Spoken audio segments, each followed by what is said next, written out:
Bismillahirrahmanirrahim. Assalamualaikum warahmatullahi wabarakatuh. Susunan mu'alif dari kitab Al-Fatihah. A'udzubillahi minasyaitonir rajim. Bismillahirrahmanirrahim. Alhamdulillahirabbil alamin arrahmanir rahim maliki yaumiddin. Iyyaka na'budu wa iyyaka nasta'in. Shiratal mustaqim. Shiratal ladzina an'amta 'alaihim ghairil maghdubi 'alaihim waladdallin. Amin. Bismillahirrahmanirrahim. Alhamdulillahilladzi bi ni'matihi tatimmus shalihat.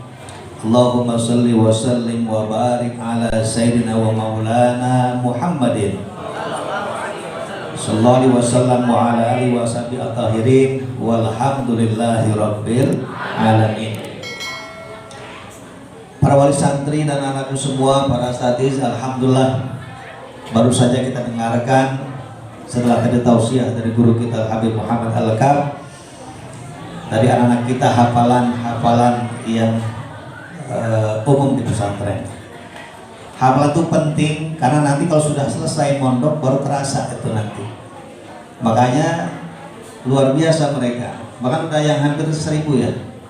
Ada 800 siapa? Rahman. Siapa itu? Alhamdulillah ini luar biasa. Kita berharap semoga mereka sekarang tuh biar hafal dulu, biar nanti tinggal mengembangkannya insya Allah. Baik, ini majelis kita yang keberapa, Bu? Ayo, kan kita ngaji kitab Syu'abul Iman, cabang-cabang iman. Yang pertama apa kemarin? Pertama kali pertemuan tentang Allah. Yang kedua tentang Nabi. Yang ketiga malah, yang keempat sekarang Al-Quran. Berarti ini adalah majelis yang keempat. Tadi saya sampaikan oleh Habib kita bahwa betapa luar biasa Al-Quran itu. Nih ibu-ibu, sebulan ada yang hatam 3 kali? Hah? Bapak-bapak, ada yang hatam Al-Quran sebulan 3 kali? Ada. Dalam mimpi. Ya. Yang sebulan 2 kali ada? Enggak ada juga. Yang sebulan sekali? Alhamdulillah. Bersyukur anak-anak, ibu-ibu, bapak-bapak yang bisa hatam Al-Quran minimal sekali dalam 1 bulan. 1 juz itu kurang lebih 9 lembar. Jadi kalau habis sholat 2 lembar, maka subuh itu paling sedikit sudah selesai 1 juz. Kali 30 hari, seharusnya selesai 30 juz seharusnya. Dipotong haid 7 hari. Ya, kalau ibu, kalau laki nggak ada semua insya Allah. Ya, tadi sampaikan juga ya, karena apa? Beruntung orang-orang yang membaca Al-Quran, karena ini adalah mutiara yang paling indah, yang paling luar biasa buat orang beriman kepada Allah Subhanahu wa Ta'ala. Bu, kata Nabi itu disebutkan dalam hadisnya, masalul ladzina yaqra'ul Quran, perumpamaan orang yang baca Al-Quran itu kamasalil utrujah. Itu seperti buah utrujah, rihuha thayyibun wa ta'muha hulwun. Apa tuh? Baunya wangi, rasanya manis. Apa kira-kira kalau di kita? Mangga, durian. Yang cinta durian dah, gampang ya. Jadi kalau cinta durian gampang tuh. Udah ketahuan baunya semerbak, apalagi montong itu, bijinya kecil, isinya luar biasa. Ya, itu anggaplah seperti durian itu. Jadi orang yang sering baca Al-Quran itu, maka dia baunya wangi, rasanya manis. Perumpamaan beriman. Wa masalahnya kalau layak Al-Quran, orang beriman yang tidak baca Al-Quran, kamasalin tamroh, kayak korma. Apa korma itu? La rihalaha wa ta'muha hulwun. Baunya kagak ada, tapi rasanya manis. Jadi kalau ada ibu sebulan absen baca Al-Quran, manis doang, nggak ada wanginya. Yang ada bau badannya, olahraga, ya Bu. Itu. Dan perumpamaan orang munafik yang baca Al-Quran, Itu apa dibalik? Kama salil raihanah, seperti buah rohana. Rohana itu apa? Dia wangi baunya tapi nggak ada rasanya. Apa itu? Ayo, buahnya wangi tapi rasanya pahit. Apa bu? Nah, atau enggak yang buah baunya wangi tapi rasanya kagak enak? Apa tuh? Raihanah namanya tuh. Makanya kalau punya anak jangan namain Siti Raihanah. Ya, jangan asal bahasa Arab. Udah saya nama Siti Raihanah. Ternyata Siti wangi bau. Ya, gitu. Ya. Yang keempat kata Nabi, orang munafik yang tidak baca Al-Quran, kamasalil hanzolah nih. Hanzolah itu udah wangi kagak, pahit. Apa itu?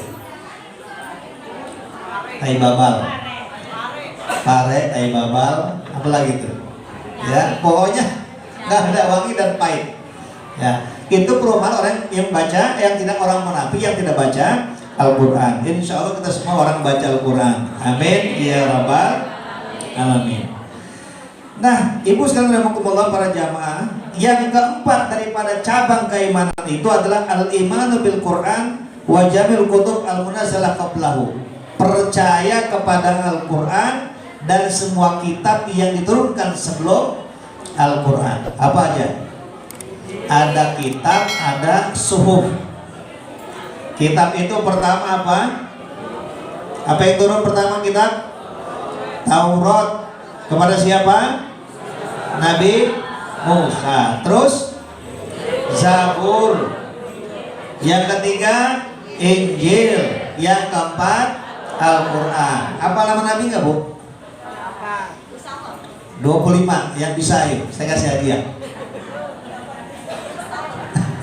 Ayo bu. Ya. Nggak pakai urutan dah, nggak apa-apa. Adam, Idris, Nuh, Saleh, Ibrahim, Lut, Ismail, Ishak, Yakub, Yusuf, Ayub, Suhaib, Musa, Harun, Zulkifli, Daud, Sulaiman, Ilyas, Yasa, Yunus, Zakaria, Yahya, Isa, dan Muhammad. 25. Saya dapat hadiah. Ya, itu 25. Itu yang wajib diketahui. Yang ada di Al-Quran itu yang Rasul. Yang gak ketahuan itu banyak. Ya, itu adalah yang berkaitan dengan kitab. Ada suhuf. Suhuf itu hanya lembaran. Itu paling 1-2, tidak banyak. Itu pertama turun pada siapa? Kepada Nabi Syed. Itu putra daripada Nabi Adam alaihi salam. Ya. Terus siapa yang dapat lagi? Nabi Ibrahim. Ya, suhuf Ibrahim wa Musa. Musa itu dapat 2. Ya, dapat suhuf, dapat Taurat. Itu anak semua ya jemaah.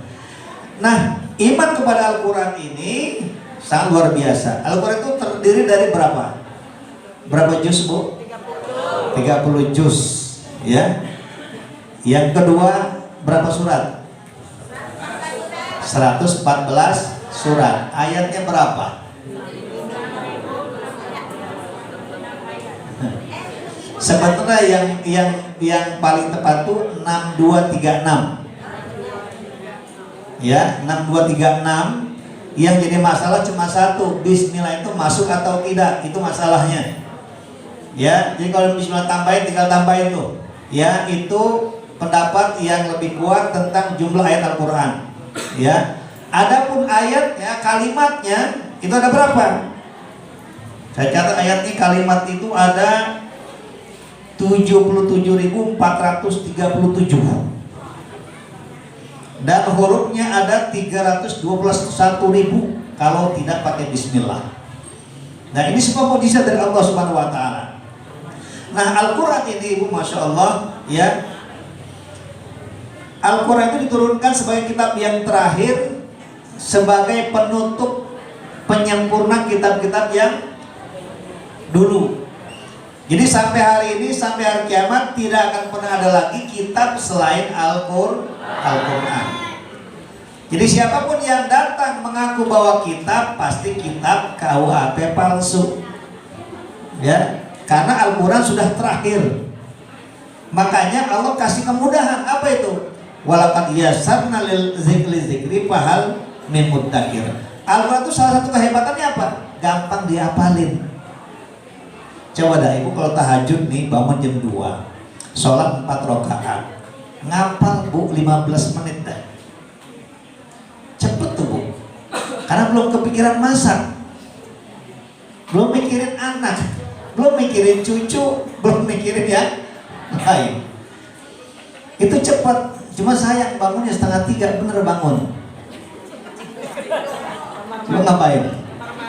Nah, Insya Allah. Apalagi sekarang nih ada Piala Dunia nih, ya. Karena ibu-ibu kadang juga senang juga Piala Dunia. Ada apalagi di Arab ya bu, ganteng-ganteng ya. Ya, itu ya. Jadi kalau malam itu, makanya anak di pondok itu jam 2:30, jam 3, jam 3:30 kita suruh tadarus. Karena itu waktu yang paling mulia, paling indah, paling gampang untuk bisa menghafal Al-Quran. Karena Al-Quran itu adalah dimudahkan oleh Allah Subhanahu wa Ta'ala sebagai untuk dihafalkan. Makanya Al-Quran itu juga menjadi obat. Makanya ibu nih bu, mondokin anak itu ya, kasih dia nafkah syariat sama nafkah hakikat. Paham gak nih? Ya. Nafkah syariat itu kasih nafkah yang halal tuh anak. Jangan sampai ibu ngasih anak ke pondok ini dari harta yang haram. Itu kalau pengen sukses. Itu jadi tanaman itu kalau disiram dengan air yang bagus, yang bermutu, nanti hasilnya bagus. Ya itu syariatnya tuh. Nih bapak semua, jangan sampai ada harta yang subhan masuk kepada anak kita nih. Yang kedua adalah siraman hakikat. Apa itu? Kirim bu Al-Fatihah anak-anak. Berapa kali sehari? Saya dengar bu, saya dengar ibunya Ustadz Somad itu setiap hari nggak kurang 100 kali ngirimin buat anaknya. Makanya jadinya hebat, luar biasa. Nah, jadi mulai besok ibu niru yang baik bagus, ya. Niru yang baik itu kudu harus. Jadi kalau ibu pengen punya anak ini jadi orang yang hebat, maka kasih siraman hakikat, kiriman hakikat. Apa itu? Doa dalam bentuk Al-Fatihah. Minimal jangan kurang dari 11 kali. Jangan kurang. Saya jamin bu, kalau anak itu 2 hal tadi ibu perhatikan. Jangan ada yang haram masuk ke mereka. Yang kedua, ibu kasih siraman Al-Fatihah setiap hari minimal 11 kali. Yakin bu, jadi orang susah semua itu. Ya, cuma jangan lihat sekarang. Kalau sekarang pulang liburan, ya ilaha illallah, emaknya udah masak, dia masih molor. Betul anak-anak? Ngaku jujur. Yang Banat sama nggak begitu Banat? Enggak. Beda. Apa beda? Apa nggak beda? Ya. Tuh anak-anak. Itu biasa. Ya. Kenapa? Mereka biasa di pondok setiap hari itu sudah ngaji, belajar, terus nyuci, macam-macam ngafal, semuanya sampai rumah pengennya apa? Istirahat. Emaknya yang pegel. Ya, nggak apa-apa, itu biasa. Ya, ibu nih saya tanya nih, ibu kalau umroh semangat banget nih, ya umroh sehari sampai 2 kali, terus tawaf sunnah sampai 2 kali, 14 kali berarti. Itu kira-kira pulang ke Indonesia bisa lari nggak tuh? Ya, orang yang habis umroh habis-habisan di sana, dia rajin betul tawaf, dia rajin itu umroh, yakin bu pulang berteler tuh. Kenapa? Kecapean. Ya, bayangin hotel dari sini ke Victor, jalan kaki, musim panas, beser. enggak Bu, Masya Allah ya. Sekarang itu penjelasan semakin luas ya, semakin luas jadi semakin jauh, maka orang semakin capek. Ya itulah risikonya ibadah pada Allah Subhanahu Wa Taala. Kebayang Siti Hajar 7 kali pulang balik ya, muterin Jabal apa? Bukit apa? Sofa Marwah. Allah kasih dari mana rezekinya? Dari kaki putranya, nyarinya ke sana, rezekinya di sono. Maknanya apa tuh dalam hidup? Dalam hidup yang penting usaha dengan tetap connect kepada Allah. Hasilnya wallahu alam. Bisa jadi kita mondogin anak nih udah gede dia biasa aja. Tahu-taunya punya bini yang hafal Al-Qur'an.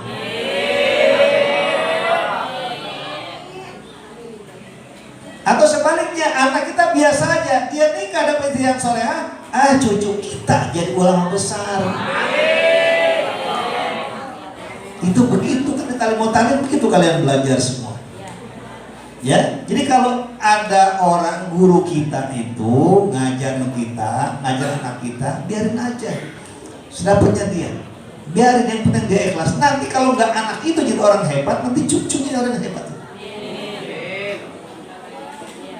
Itu jadi hidup tuh begitu. Jadi nanti pahala kita Allah kirimkan bukan lewat anak kita secara langsung, tapi cucu orang itu tuh bisa begitu Bu. Ya, harapannya anak kita, tapi bisa jadi jalur yang hebat dari cucu kita. Toh sama darah kita semua. Gitu ya. Jadi makanya Ibu ya, hendaklah kita nih anak-anak kita ini dua tadi ya, kiriman yang halal duitnya. Yang kedua, kirim hakikatnya berupa Al-Fatihah setiap hari. Minimal berapa? 11 kali. Wa min khasasil Quran. Nah, termasuk dari hal yang spesial dalam Al-Quran apa? Pertama, mahfuzun minat tahrif wa ziyadah wa nuqsan. Al-Quran itu dia terjaga dari perubahan, dari tambah atau kurang. Bayangin, dari Nabi Muhammad sampai hari ini Quran kita baca otentik Al-Quran. Injil itu ada berapa Bu? Injil itu kurang lebih ada sekitar 10. Dari awal itu udah beda-beda. Al-Quran sejak turun sampai hari ini itu aja. Di Arabia begitu, di Indonesia begitu, di Sunda begitu, di Jawa juga begitu. Itulah hebatnya Al-Quran. Kenapa? Dijaga.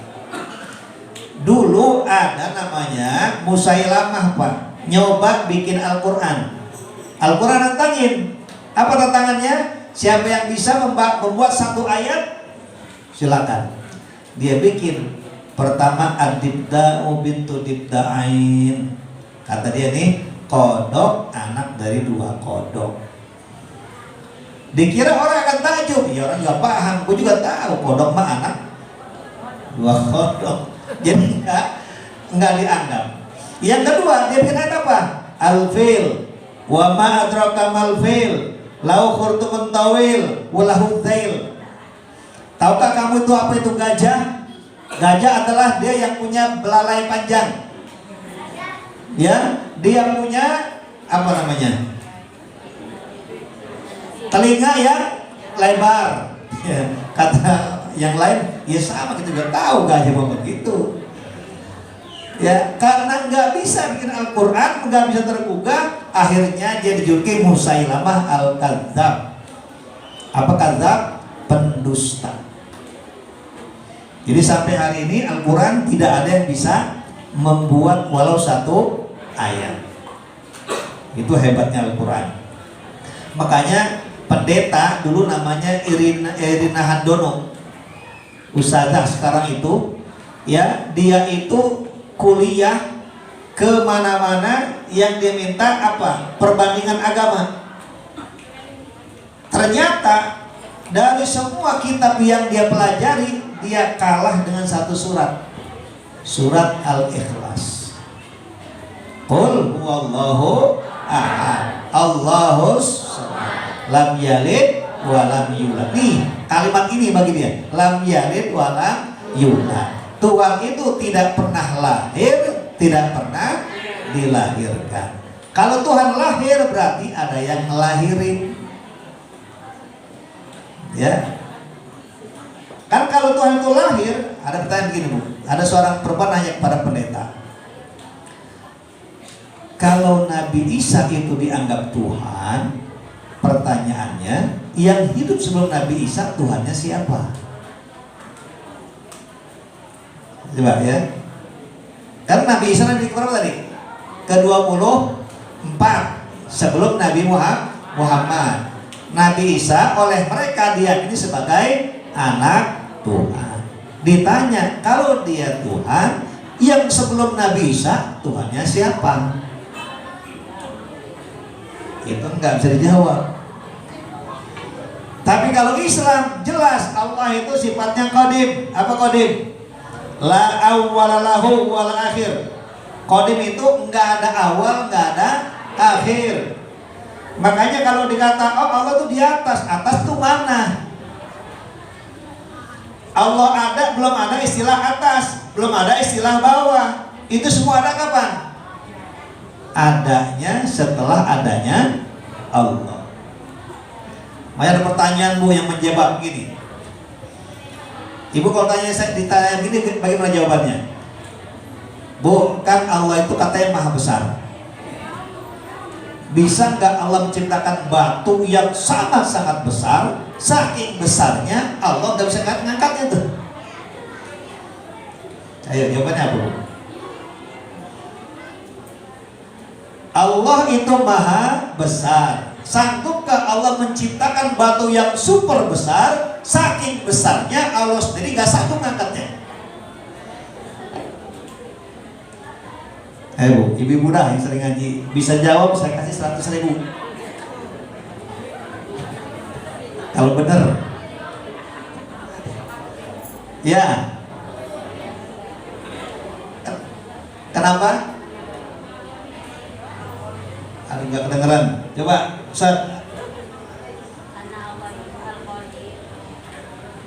Ya, apa-apa ya. Allah itu maha besar. Sanggup nggak Allah menciptakan batu yang sangat besar, saking besarnya nggak bisa angkat Allah? Itu kira-kira kalau ditanya begitu jawabannya bagaimana? Pakai mic-nya mana tadi? Nggak apa-apa ini ngaji, ntar lagi selesai kita makan siang. Allah itu maha wali, maha pencipta, terus pencipta. Jadi segala sesuatu yang ada di bumi ini Allah yang menciptakan. Sebesar apapun Allah selalu bisa menciptakan. Itu kan pertanyaan tadi, bisa nggak Allah menciptakan batu yang besar banget Bu? Saking besar nggak mau ngangkat. Nih ibu saya tanya, ibu bisa nggak bikin dodol yang gede? Bisa. Sampai saking banyak tuh dodol ibu gak kuat ngangkat, bisa nggak begitu? Bisa ya? Enggak, ibu bikin dodol satu kuali, kan ketika matang kuat nggak ngangkatnya? Nggak kuat. Itu ibu, kalau Allah digituin gimana jawabannya?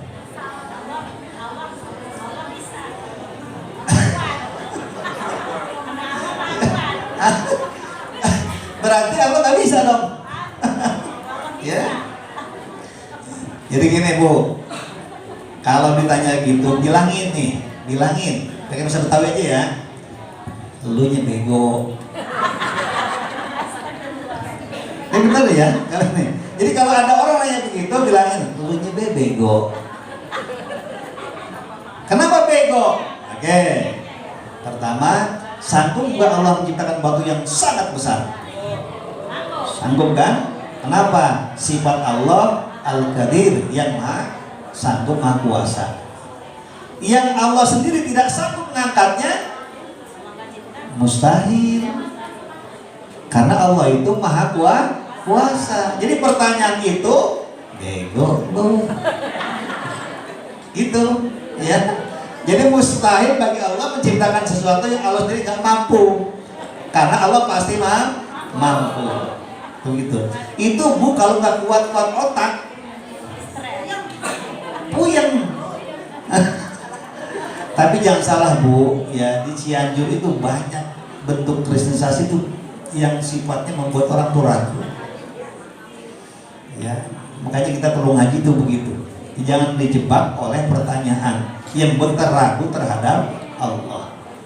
Ya, pokoknya sekali la ilaha illallah tetap la ilaha illallah. Nggak bisa jawab, ntar gua tanya dulu sama guru gua. Begitu aja.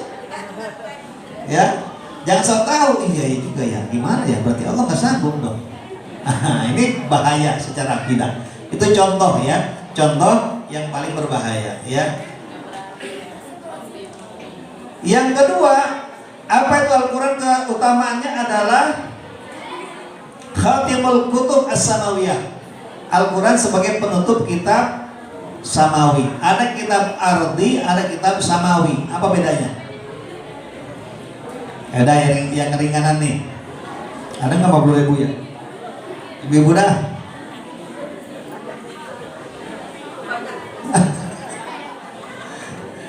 Jadi agama Samawi itu agama yang Allah turunkan kepada para nabi. Agama Nasrani, agama Yahudi, Islam itu namanya agama Samawi. Jadi di zaman Nabi Musa itu agamanya tetap Islam dalam bentuk apa? Ya, yang dibawa oleh Nabi Musa dengan syariatnya. Umat Nabi Isa Nasrani itu agamanya agama Samawi yang dulu di zaman Nabi Isa benar. Karena semua nabi sama ajakannya. Apa itu? Mentauhidkan Allah, la ilaha illallah.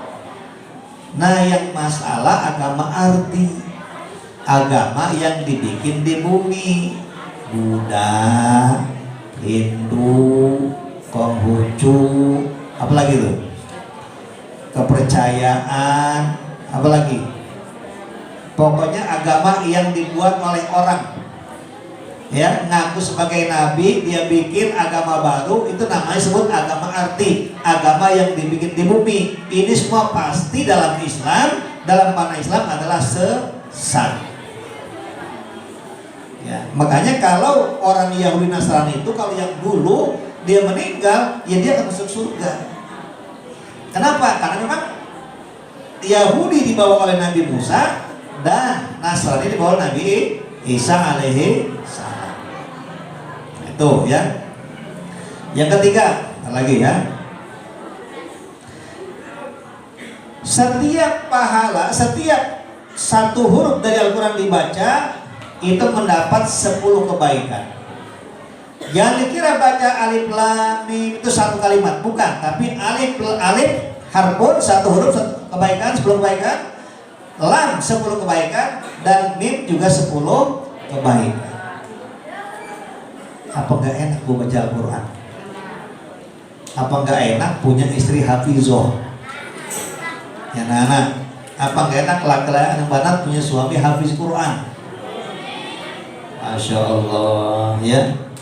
Kayak Samsul Firdaus tuh ya, orang NTB udah qori habis Quran, dapat istri habis Quran juga, qori'ah juga, Masya Allah ya.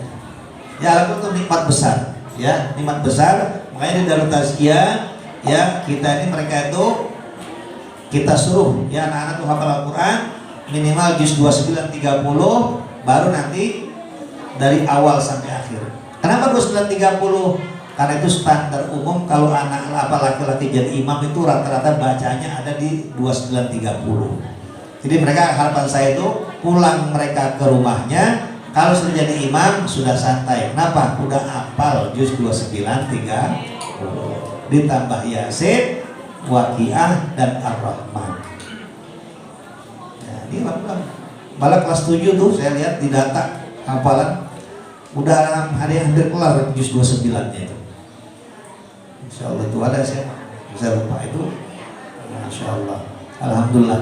Jadi itu berkelas tas tuh, kelas 7. Besok kelas 8 udah mulai dari Al-Baqarah terus sampai hafal, mudah-mudahan sebanyak-banyaknya sampai juz 28 kelanjutannya, insya Allah. Terus apa yang ketiga? Jamal wa balagatuhu. Al-Quran itu kelebihannya apa? Bahasanya itu, kitab Al-Quran itu dia bukan lagu, bukan syair. Makanya Sayyidina Umar bin Khattab ketika beliau dibacakan Al-Quran, surat apa itu? Toha ma anzalna 'alaikal Qur'an litasqa illa tazkiratan liman yakhsha. Dibacakan ayat ini, yang tadinya mau memukul adiknya justru malah menangis, akhirnya masuk Islam. Hebatnya Al-Quran. Nah yang terakhir nih, hati-hati nih, hati-hati, karena ini berkaitan hati kita. Apa yang keempat? Adamul bilal min tikrat tilawatihi. Orang yang baca Al-Quran itu, Quran itu dibacanya tidak membosankan karena sering dibaca. Apa yang saya maksud? Kalau ada di antara kita yang bosan baca Al-Quran, bahaya nih. Ya, pokoknya paham gak paham, dibaca. Karena Al-Quran itu luar biasa. Ibu baca Al-Quran tadi berapa? Setiap satu huruf dapat 10 kebaikan. Al-Baqarah misalnya ada 30.000 huruf, hitung aja dah. Ya, banyaknya kebaikan amal itu semua. Oh kita usah, enggak apa-apa, karena Nabi bilang setiap satu huruf 10 kebaikan. Jadi kalau kita bacanya ikhlas, ya kita bilang ya Allah saya kan udah ikhlas baca. Nah itu yang kita harapkan nanti Al-Quran menjadi syafaat buat kita semua. Amin ya Rabbal Alamin. Ya, saya kira ini ya pada siang hari ini kajian kita sebagai tambahan di majelis yang keempat ya tentang Syu'abul Iman adalah iman kepada Al-Quran. Maka sebagai Nabi sampaikan tadi, kita jangan sampai sehari tidak baca Al-Quran. Kalau mentok-mentok nih Bu, Bapak, mentok-mentok, kalau nggak sempat sebelum tidur baca Al-Ikhlas 3 kali. Cuman jangan itu ditandain. Jangan itu ditandain. Mulai itu beres, ntar mau tidur. Enggak, maksudnya ibu tetap niat baca Al-Quran tiap hari. Kalau capek, mau hajatan, mau ngawinin saudara, orang sempat mau tidur baca minimal Al-Ikhlas 3 kali. Insya Allah itu nilainya akan sebanding ya, walaupun tidak sama. Oh begitu, ibu melihat Ka'bah sama nggak mau di Mekah? Di TV itu kan ada tayang TV, Ka'bah lagi tawaf, sama nggak kalau ibu datang? Bentuknya sama aja, cuma beda ibu datang ke sono dengan ibu nonton di TV. Di TV nonton kita itu setiap satu rakaat ya kebaikannya segitu. Kita datang ke Masjidil Haram, sekali sholat 100.000 kali. Beda, ya itu. Jadi beda ya, tidak apa sama tapi tidak apa bahasa itu? Sama-sama tapi beda nilainya. Ya. Sumpah tapi tak sama gitu. Ibu ngimpi masuk surga. Apa beneran masuk surga? Malah yang enak. Ya enak masuk surga. Ngimpi itu enak tapi cuma ngimpi. Ngimpi di persen sama anak mantu 2 miliar Bu. Bagaimana Bu? Resep ya. Rumah kebeli, motor kebeli, mobil kebeli, ya bisa persen mertua, bisa jalan-jalan ke Singapura 2 miliar. Amin aja dulu. Ya. Bu, ini begini, saya punya orang saya kenal, dia itu maaf ya, ini Ustadz dia hidupnya biasa dah, miskin itu namanya, nggak ada kerjaan biasa aja. Tapi keikhlasan dia itu luar biasa ngajarin orang. Dari sekian mantunya dapat satu mantu yang kaya, dari situ dia haji, dia umroh, dia nggak minta kan Bu? Apa maksud dari situ? Ya, doa aja, doa mah gratis. Nggak pakai bayar, ya kondangan Bu, becek-becek, bayar nggak? Bayar, datang nggak Ibu? Datang. Terus baca Al-Quran gratis, masa nggak dibaca? Gitu. Jadi saya maksud itu rezeki itu datang dari manapun. Biarlah, karena orang yang berbuat baik tidak akan pernah kecewa. Yang kecewa orang yang tidak pernah berbuat baik. Ya, insya Allah kita semua orang yang dirahmati Allah Subhanahu Wa Taala. Amin. Ya Rabbal Alamin. Astaghfirullah Rabbal Baraya. Astaghfirullah minal khata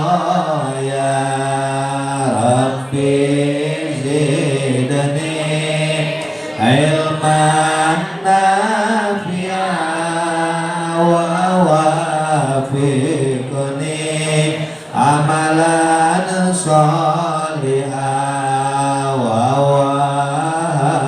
wabli rizqan halala wa tub alayya taubatan nasuha. Allah manfa'na bima 'allamtana wa 'allimna ilman yanfa'una rabbana zidna ilman wa zidna fahma rabbana atina fid dunya hasanah wa fil akhirati hasanah wa qina adzabannar. Sallallahu Muhammad walhamdulillahirabbil alamin. Untuk majelis bulan depan nanti dikabari karena ini biasanya anak libur tuh di awal Januari biasanya ya. Jadi kita belum umumkan karena masih ada 3 kurang lebih. Karena nanti Maret Milan Pondok itu mungkin di minggu kedua atau pertama, karena Maret itu tanggal 23 kayaknya udah mulai puasa ya, jadi tinggal Januari, Februari, Maret insya Allah. Ini saja. Udah azan belum nih? Hah? Berapa? 2 menit lagi ya sudah. Ibu-ibu silakan, ini nanti siap-siap yang ini kita sholat baru silakan madang siang. Baru bawa nih. Insya Allah. Ini saja, terima kasih ya. Mohon maaf, selamat sampai jumpa di majelis berikutnya. Assalamualaikum warahmatullahi wabarakatuh.